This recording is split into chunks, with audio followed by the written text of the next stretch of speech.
अगर आप भी चाहते हैं नए वीडियो एवं नए ऑडियो देखने एवं सुनने के लिए तो हमारे गोल्ड स्टूडियो चैनल को सब्सक्राइब जरूर करें एवं बेल आइकन दबाना ना भूलें।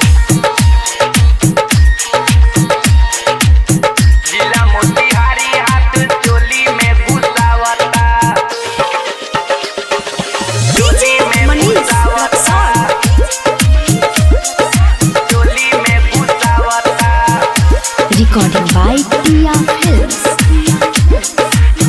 जिला मोतिहारी हाथ चोली में घुसावता 500 हजारा दे के हम के बोलावता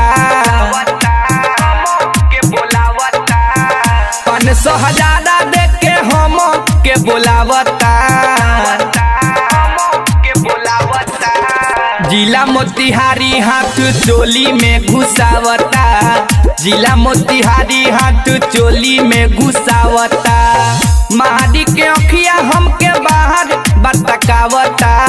महाडी के अखिया हमके बाहर बतकावता महाडी के अखिया हमके बाहर बतकावता जिला मोतिहारी हाथ चोली में घुसावता जिला मोतिहारी हाथ चोली में घुसावता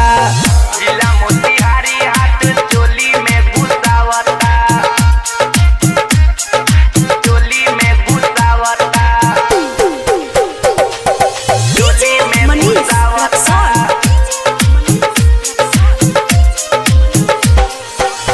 जिला मोतिहारी हाथ चोली में घुसावता Recording by Tia Films।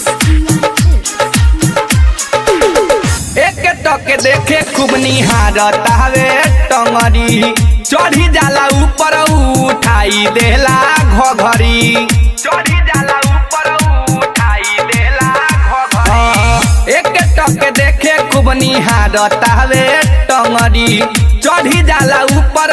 उठाई देला घघरी रेट बोला अपन हमसे भाव उमोलावता रेट बोला अपन हमसे भाव उमोलावता जिला मोतिहारी हाथ चोली में घुसावता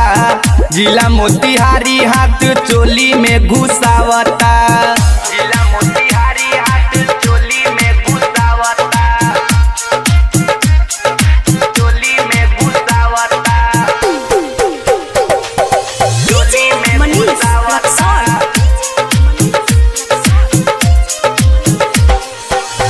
जिला मोतिहारी हाथ चोली में घुसावता Recording by Tia Films।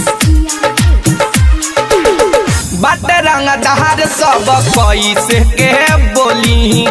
आइल बानी नाचे हम यादव जी के टोली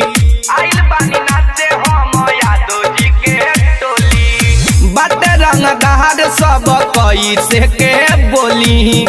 आइल बानी नाचे हम यादव जी के टोली